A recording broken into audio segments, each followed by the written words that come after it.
die Vader se liefde. Weet jy, as dit nie vir die Vader se liefde was vir my en jou nie, dan was ek en jy nie vandag hier nie. Ons eer die Here vir sy liefde, dat hy sy liefde in ons uitgestort het. En ek wil begin met die gelykenis van die verlore seun. Hy het ook gesê, 'n man het 2 seuns gehad en die jongste van hulle het vir sy vader gesê, Vader, gee my die deel van my eiendom wat my toekom. En hy het die goed tussen hulle verdeel. En nie baie dae daarvan nie, het die jongste seun alles bymekaar gemaak en weggereis na 'n ver land. En daar het hy sy eiendom verkoos deur losbandig te lewe. En toe hy alles deurgebring het, kom daar 'n swaar hongersnood in daardie land en hy het begin gebrek ly. Toe het hy hom by een van die burgers van daardie land gaan voeg en die het hom in sy veld gestuur om varke op te pas. En hy het verlang om sy maag te vul met die pele wat die varke eet en niemand het dit aan hom gegee nie. Maar hy het tot homself gekom, gesê, hoe baie huurlinge van my vader het oorvloed van brood en ek vergaan van honger. Ek sal opstaan en na my vader gaan en ek sal vir hom sê, Vader, ek het gesondig teen die hemele en voor U. En ek is nie meer werd om 'n seun genoem te word nie. Maak my soos een van die huurlinge. En hy het opgestaan en na sy vader gegaan.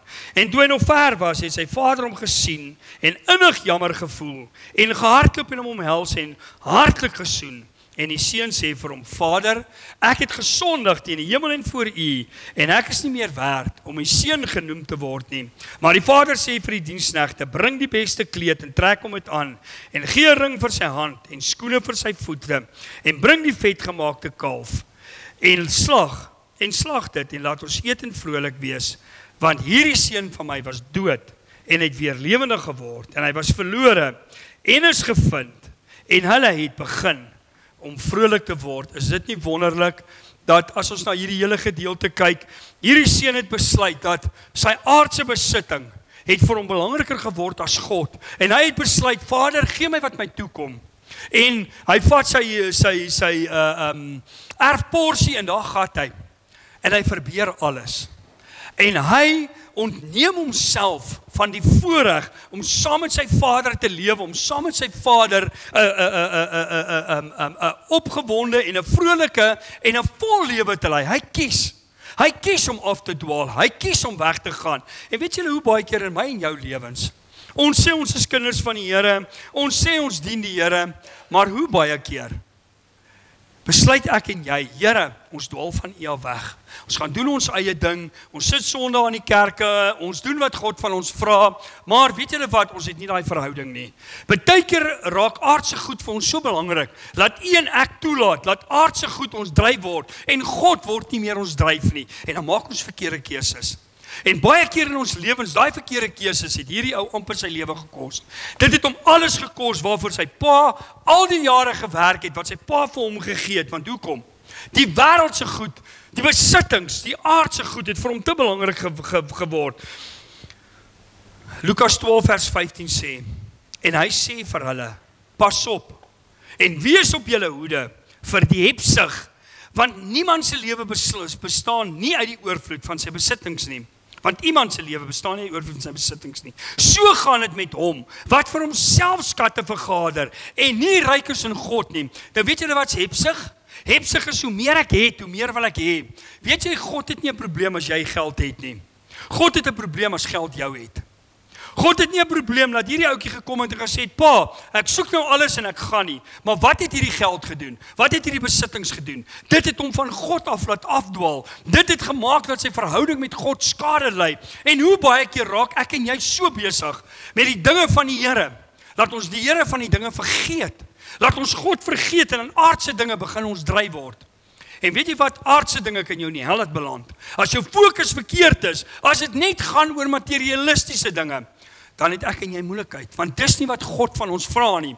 Party mense, hulle werk 7 dae 'n week, en hulle is nie Sondag in die kerk nie, ons kan nie God se woord verander nie. Jy kan nie verander, God sê werk 6 dae en rus die 7de dag. Jy kan nie van Maandag tot Vrydag dag in en dag uit net werk nie. God vra dit nie van ons nie, want iewers in jou lewe gaan jou verhouding met die Here skade ly. En dan, wat dryf hierdie seun terug na sy vader?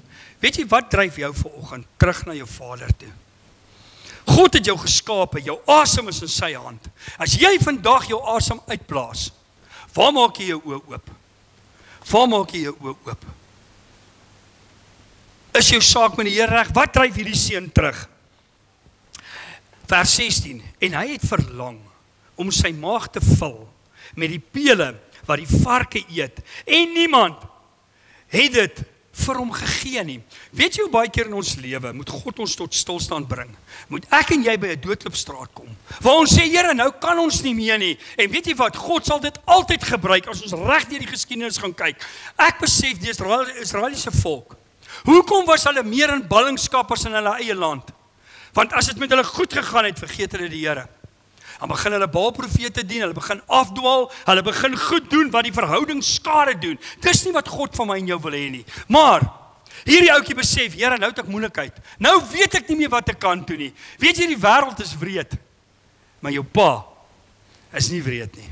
As jy teruggaan na jou pa toe, as ek en jy teruggaan na ons hemelse Vader toe, weet jy, jy kan 10 tree van die Here af weg beweeg, maar dit kos net 1 tree om terug te beweeg. Hoekom? Want God loop saam met jou. Want die Bybel sê in Hebreërs 13 vers 5, waarmee ek gaan afsluit ook, hy sê die tweede gedeelte, hy sê, want ek sal jou nooit begewe en ek sal jou nooit verlaat nie. God is altyd by ons, al is jy nie by hom nie. Ek sê nou die dag vir iemand, jy kan maar van die Here af weghardloop. Want weet jy wat, hy is nie weg nie, jy's weg. Hy gaan jou nie los nie, hy gaan jou vind. Jy kan hardloop tot jy blou is in die gesig, al is dit op jou sterfbed. Hoeveel sterfbeddens het ek al persoonlik bygestaan? En die voorreg gehad om mense eers op hulle sterfbeddens na God toe te lei, want dan het hulle 'n ontmoeting met die Here. Hulle het 'n bonatuurlike ingryping van God gekry. So ek wil vir jou sê volgende, jy kan maar hardloop. Die Here gaan jou nie los nie, hy gaan jou iewers terugbring. Hy's nie weg nie, jy's weg. Hy los jou nie, hy soek jou. Hy soek jou. En dan lees ons, wat is sy besef? Hy besef, ek het nou honger, nou het ek moeilikheid. Wat is sy besef en wat is sy optrede? As jy voor 'n doodloopstraat gaan, waartoe hardloop jy? Wat is dit wat jou besit neem? Wat jou gedagtes in beslag neem? Vers 17. Maar hy het tot homself gekom en gesê, hoe baie huurlinge van my vader het oorvloed van brood, en ek vergaan van honger. Ek sal opstaan en na my vader gaan, en ek sal vir hom sê, Vader, ek het gesondig teen die hemel en teenoor u. Wat doen hy? Hy neem 'n besluit. Hy besef, nou het ek moeilikheid. Nou lyk dinge nie meer skielik so rustig nie. Hy kom tot homself. Ek bid so, dat elke een van ons lidmate, as jy afgedwaal het, hulle wat nie meer die Here voluit dien nie, laat ons sal terugkom, dat ons tot die besef sal kom. Maar weet jy wat het wonderlik van hierdie ouetjie? Hy het nie net gebly sit nie. Hy het opgestaan. En toe gaan hy terug. Toe sê hy, Vader, vergewe my. Weet julle hoe baie keer is ons te bang? En het ons te veel trots in ons om te sê, vergewe my. As jy nie kan die minste wees nie, kan God jou nie verhoog nie. God verwag van my en jou om te sê, Vader, ons is afhanklik van u. Ons lewe van u. Wat moet ons doen? Wat moet ek en jy vanoggend doen? Om terug te gaan na ons Vader toe. Weet jy, jou Vader wag vir jou? Sê vir jou langs jou. Jou Vader wag vir jou. Jou hemelse Vader wag vir jou. Hy wag vir jou. Hy staan met oop arms. Hy's gereed om jou te ontvang. Al is jy vanoggend nie gereed nie. Hy gaan nie vir jou los nie. Hy's te lief vir jou. Johannes 3 vers 16 wat ons so goed ken. Want so lief het God die wêreld gehad, sodat elkeen wat in hom glo nie verlore mag gaan nie, maar die ewige lewe kan hê. Weet jy wat se prys het dit God gekos? Hy het sy beste vir my en jou gegee. Adam en Eva doen sonde en daar's ons weg van die Here af. Ons het nie meer 'n verhouding met die Here nie. Die verhouding ly skade. Tot vandag doen ek en jy goed. Wat ons verhouding met God tot skade lei. Wat maak dat God eintlik vir ons kan kwaad wees. Maar weet jy wat, die Here is nie meer vir jou kwaad nie, ek gaan vir jou nou wys. God sal nooit weer vir jou kwaad wees nie. Hoekom? Want hy het sy beste vir jou sonde gegee. Hy het sy beste, al wat ek en jy moet doen. Kom tot verhaal, sê Here, ek's jammer. En dan keer jy terug na jou eerste liefde toe. En dan lees ons in Maleagi 4 vers 5. Kyk, ek stuur julle die profeet Elia. Ek stuur vir julle Jesus. Jesus wat die voorspraak gaan wees. Jesus wat tussen beide gaan tree. Voordat die groot en vreeslike dag van die Here aanbreek. Daar gaan 'n dag aanbreek wat ek en jy gaan rekenskap gee. Maar weet jy wat? God stuur iemand op jou pad. God stuur vanoggend hierdie boodskap om jou oë oop te maak, om jou ore oop te maak, om jou hart oop te maak, om te sê, Here, as daai vreeslike dag nou aanbreek, wil ek saam gaan hemel toe, ek is nie alleen nie. En prys die Here vir 'n Vader wat vir jou omgee. Prys die Here vir 'n God wat jou nie afskryf nie. Weet jy nou, ons is so maklik om mekaar af te skryf. Ek het ons al baie gesê, hoeveel keer dan sê ons, nou is ons klaar. Here, ek wil nooit weer iets met daai en iets uit waai nie. Vader, ek's nou klaar met hulle. Dankie Here, ek doen dit nie met my en jou nie. Hoeveel mense het ek al in my lewe afgeskryf? Tot my eie nadeel, tot my eie spyt moet ek sê, Here, vergewe my. Want wat sal ek doen as God vandag vir my sê, Malcolm, ek's klaar met jou. Ek gee nie meer om vir jou nie. Gaan maar verlore. Gaan maar hel toe. Ons het 'n verantwoordelikheid teenoor God. Vers 6, Maleagi 4 vers 6. En hy sal die hart van die vaders terugbring tot die kinders en die hart van die kinders tot hulle vader, sodat ek nie hoef te kom en die land met die bandvloed te tref nie. Weet jy, ek bid so vanoggend. As die vaders hier sit vanoggend wat nie 'n verhouding met jou kinders het nie, dat God daai verhouding sal herstel. As die kinders is wat nie 'n verhouding met jou pa het nie, as jy is kwaad vir jou pa, gaan maak reg. God maak met jou reg. God los jou nie. Hy wil jou vra vanoggend, gaan maak jy reg as dit binne jou vermoë is. Moenie los nie, gaan maak reg, want die God sê, ek wil die hart van die vaders na die kinders bring, en die hart van die kinders na die vaders bring. God wil hê ons moet 'n verhouding met ons kinders hê. Ons kan nie kwaad bly nie. Kom tot jouself en gaan maak reg. Dis wat God van ons vra. Johannes 4 vers 13, en dis hierdie Samaritaanse vrou, wat daar by die put kom, en Jesus sê vir haar, elkeen wat van hierdie water drink, sal weer dors kry. Maar elkeen wat drink van die water wat ek hom sal gee, sal tot in ewigheid nooit dors kry nie. Maar die water wat ek hom sal gee, sal in hom word 'n fontein van water wat opspring tot in die ewige lewe. God kan vir jou vandag al jou behoeftes vervul. Elke ding wat jy nodig het vandag, kan God vir jou gee. Maar as God dit vir jou gee, gaan dit 'n fontein word wat opspring tot in die ewige lewe, of gaan hierdie aardse goed jou daar weghou van God af? Partykeer gaan dit met ons moeilik. Partykeer gaan dit met ons nie so lekker nie, want God wil ons op ons knie hou. God wil hê ek en jy moet by hom bly. Hy het ons so lief. Hy's 'n Vader wat vir jou omgee. Sy liefde is nimmer eindigend. Weet jy, die Here het jou so lief. As ek en jy maar net kan besef. Toe Adam en Eva daai verhouding breek, toe sê God, ek stuur my seun om daai verhouding te kom herstel. Jesus herstel ons verhouding met die Vader. Hy's die eniggebore seun. Hy's liefde. Hy's genade. Hy's die vredevor. Hy's die blinkmôre ster. Die Bybel sê die straf wat ek en jy verdien, het hy op hom geneem, sodat ek en jy die ewige lewe kan hê. Hy sê in Galasiërs 3 vers 13, vervloek is hy wat aan 'n kruishout hang. Die vloek wat ek en jy verdien was op hom. En dan sê hy sonde gemaak. Met ander, hoe is hy sonde gemaak? Toe hy aan hy kruis gehang het, weet jy wie was op sy gedagtes? Ek en jy. Toe vat hy daai sondes weg. En hy kom sê vir jou, ek het betaal. Jesus het van die Vader gekom en die Vader stuur sy beste. Al wat hy van my en jou vandag vra, gee jou beste vir hom terug. Sê Here, ek wil u voluit dien. Efesiërs, wanneer het ek en jy die voorreg gehad om God weer Vader te noem? Lees jy een plek in die Ou Testament voor Jesus dat hulle God die Vader genoem het.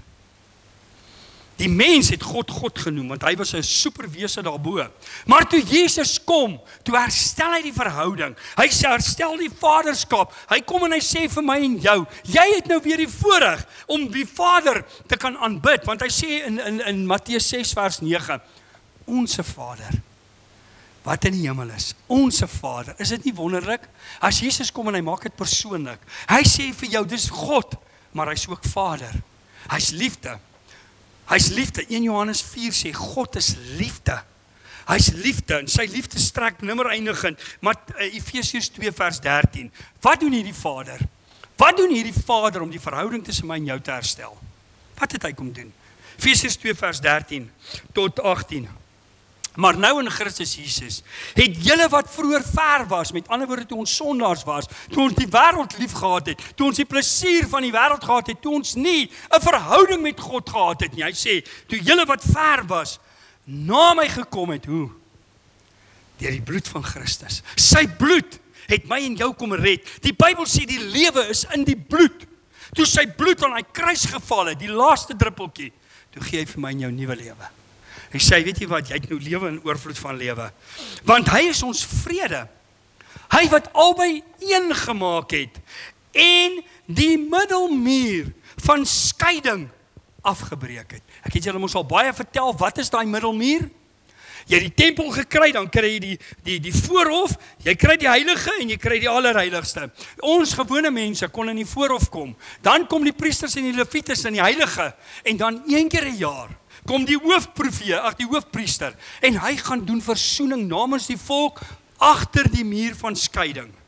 En toe daai muur afgebreek is, toe sê God, nou hoef jy nie meer 'n priester, 'n hoërpriester wat nie medelee met jou sonde het nie. Nou het jy 'n priester wat ewig in die hemel ingegaan het, wat medelee met jou sonde het, wat medelee met my en jou het hy in die troonkamers van God ingegaan. En weet jy wat's lekker van dit? Nou kan ek en jy in die Vader se troonkamer ingaan. Nou kan ons net op ons knie gaan. Ons kan enige tyd bid tot die Vader wanneer ons wil. Ons kan ons sonde bely. Ons kan sê, Here, hier's ek. Sien my raak, help my, dra my, versterk my. En dan lees ons, deurdat hy in sy vlees, vers 15, die vyandskap tot niet gemaak het. Wat was die vyandskap? Wat was die vyandskap tussen God en mens? Die wet. Kom ek lees vir julle. Naamlik, die wet van gebooie. Wat in insettelinge bestaan, sodat hy deur vrede te maak, die twee in homself tot een nuwe mens kom skep. Met ander woorde, hy het nie die wet weggevat nie. Hy het die wet vervul. Nou is ons in God, is ons een. Nou hoef ek nie meer die wet te doen, omdat ek dit moet doen nie, maar nou doen ek omdat ek dit wil doen. Ek onderhou die 10 gebooie, want hoekom? Ek het nou Christus se DNA. Christus leef mos nou binne in my.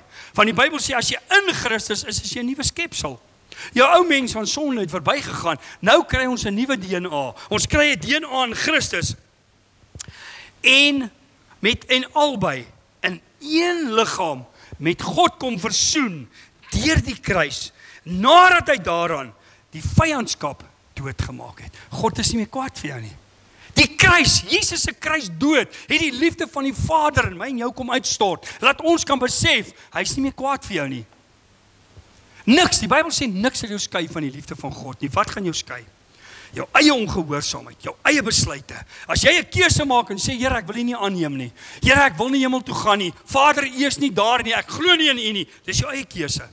Maar niks van God se kant af sal my en jou skei nie. Hy sê, want deur hom het ons albei die toegang deur een Gees tot die Vader. Prys die Here. Ek en jy toegang tot die Vader deur die Heilige Gees.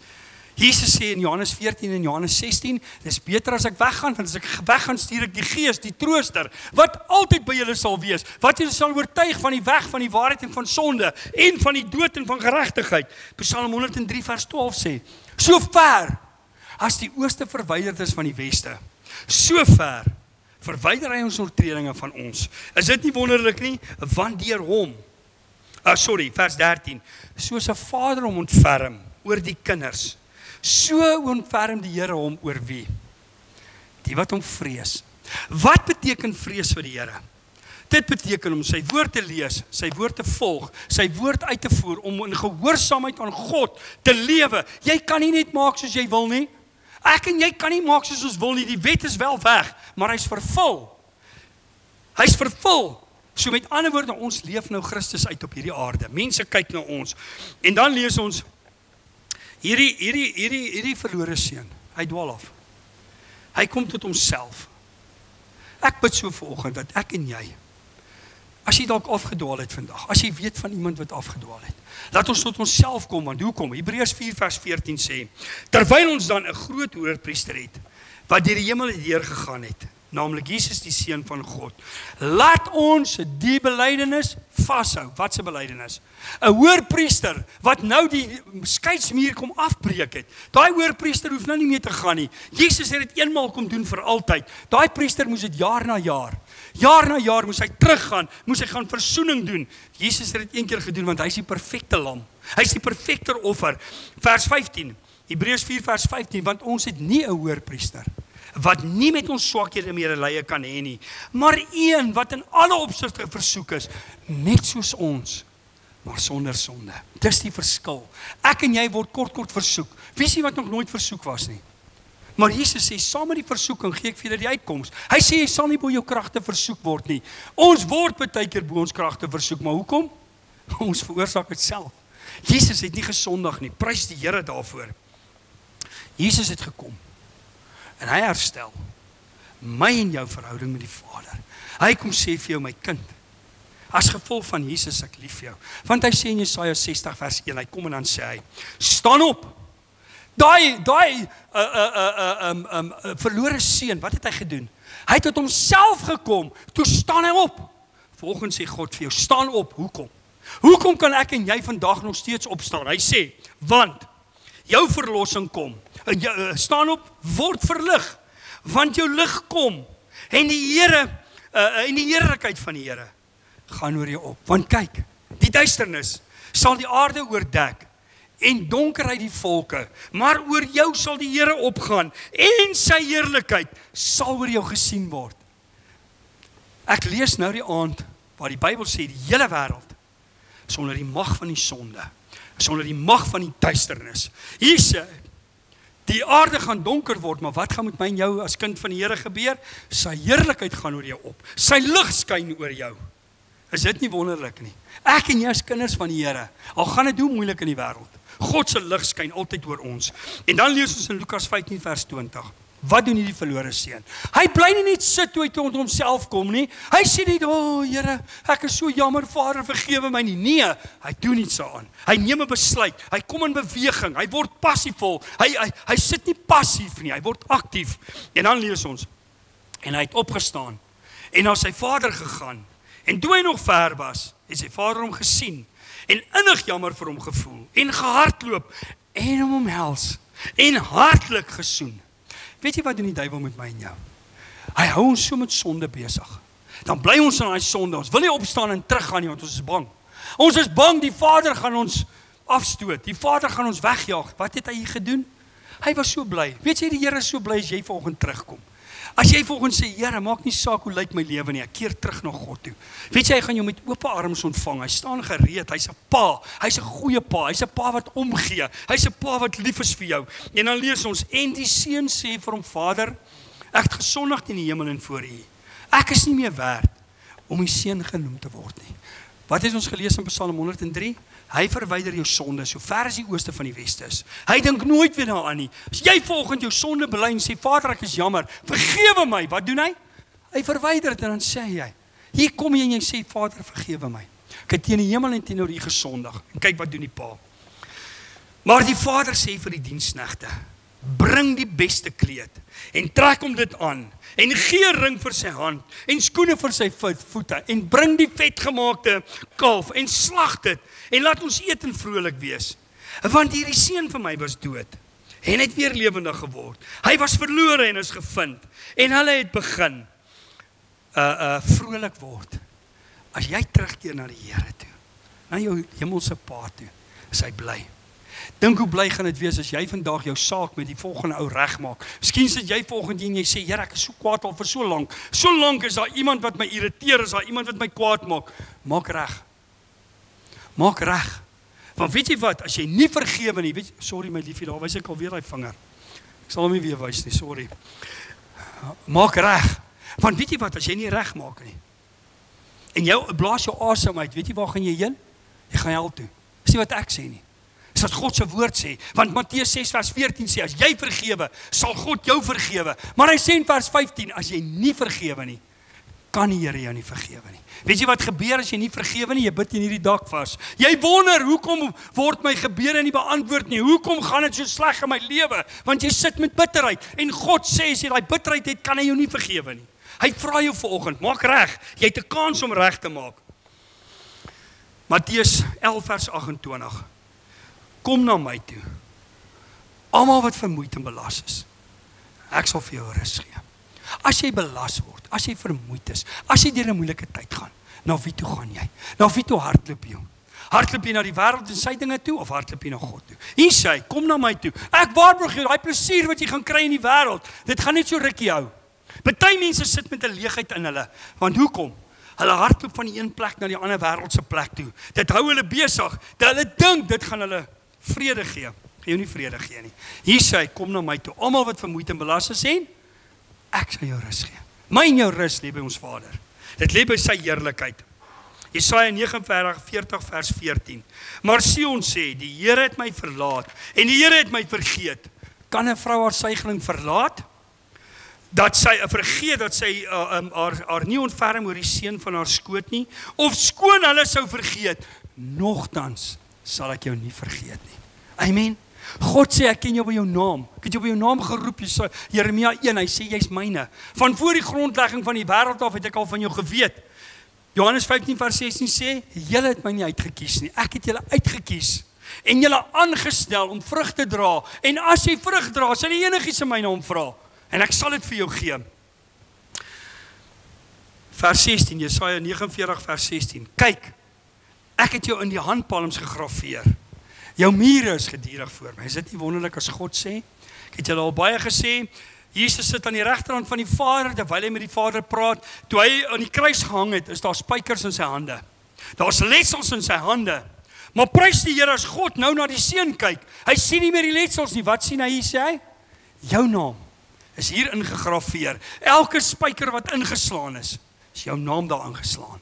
En as God na die Vader na sy seun kyk, dan sê die seun van pa, daar's my boetie en my sussie se naam. Jy moet vergewe. Want as jy nie vergewe nie, is daai spykers verniet in my hande. God vergewe jou, maar jy moet dit bely en jy moet dit laat staan. Jy kan nie sê ek bely dit, maar jy laat staan dit nie. Jy moet verander. Hebreërs 13 vers 5b, want hy het gesê, ek sal jou nooit vergewe en jou nooit verlaat nie. Jesaja 60 vers 19. Die son sal bedags jou lig nie meer wees nie. En as glans sal die maan vir jou geen skynsel gee nie. Maar die Here sal vir jou wees 'n ewige lig. En jou God sal jou sieraad wees. Jou son sal nie meer ondergaan nie. En jou maan sal nie kleiner word nie, want die Here sal vir jou wees 'n ewige lig. En die dae van jou treurigheid is wat? Vir ewig verby. Maar wat moet ek en jy vanoggend doen? Neem my besluit en sê, Here, daai verlore seun het afgedwaal. Maar hy het teruggekeer. Hy het na die Vader toe gegaan, hy het gesê, Pa, hier's ek. Vergewe my. Help my. Ons sit met 'n liefdevolle Vader. Hy staan gereed. Hy staan met oop arms. Kyk hoe hy daai seun ontvang met oop arms. Hy het hom so styf vasgedruk en gesê, my seun was dood, maar hy's lewendig. Hy was verlore, maar hy's gevind. Hoe wonderlik gaan dit wees as jy vanoggend terugkeer na die Here toe en sê, Here, help my. Kom ons staan. Vader, ons wil in gehoorsaamheid, wil ons vanoggend maak soos hy verlore seun. Ons wil opstaan, Here. Ons wil nie passief sit nie. Ons staan as 'n teken op om te sê, Jesus, hier's ek opnuut. Here, hier's ek opnuut. Help my vanoggend. Dra my dag vir dag. Hou my in die holte van die hande. Vader, vergewe my my oortredinge. Verwyder dit so ver as die ooste van die weste is. Jesus, ek het U nodig. Ons het U nodig vanoggend. Vader, U ken elkeen se hart. U weet waartoe ons gaan. U weet wat se probleme ons in die gesig staar. Dankie dat geen probleem te groot is vanoggend nie, Here. U het medelee met ons. U is lief vir ons. U wil nie dat geen mens verlore gaan nie, maar dat almal gered moet word. Seën ons as jy uitmekaar uitgaan. Dankie vir elkeen wat besoek het vanoggend, Here. Seën hulle ook in hulle onderskeie gemeentes. Laat hulle teruggaan en die lig van Jesus laat skyn in hulle gemeentes. Vader, dra ons dag vir dag en ons prys U daarvoor in Jesus kosbare naam. Amen. Ons gaan 'n laaste liedjie sing.